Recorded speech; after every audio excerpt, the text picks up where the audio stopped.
Hi everybody, I want to talk about Learning Target 5 really quick to give you some pointers if you need some help for where to find some of the information. So number 5 says, I can differentiate between lithosphere and asthenosphere and how they interact. Okay, so we know that we need to be able to tell the difference between lithosphere and asthenosphere, and then importantly, how those two interact together.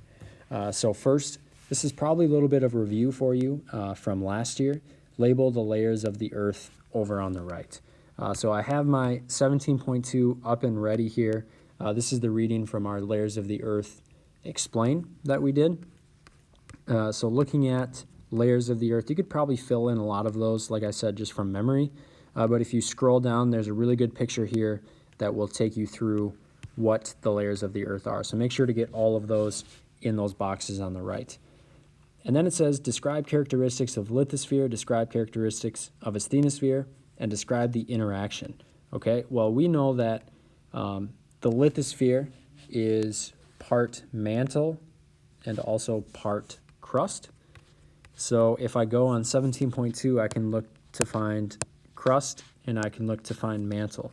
And even if I look into the mantle a little bit, I can see highlighted right here, it says lithosphere. And this section is going to give me a good description of the characteristics of lithosphere. Remember to use those keywords that apply there. Same thing with the asthenosphere. It's actually right below, it's right here. So I can reread that section, and that will give me the characteristics there. And then it says, describe the interaction of the lithosphere and asthenosphere. So what you need to talk about is you're going to be using these two keywords down there, above and moves.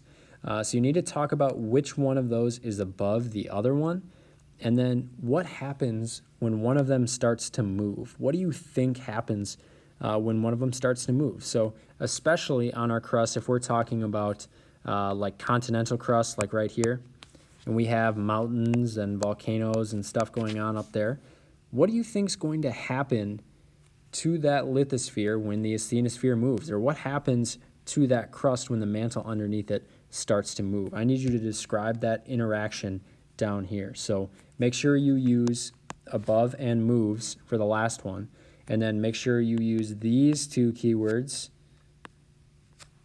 for these top two. Need to have keywords in all of your answers, and then of course we need to highlight those keywords so that your teacher can see what you have written in there. Okay, so Learning Target 5, that's where you want to start. Use this 17.2.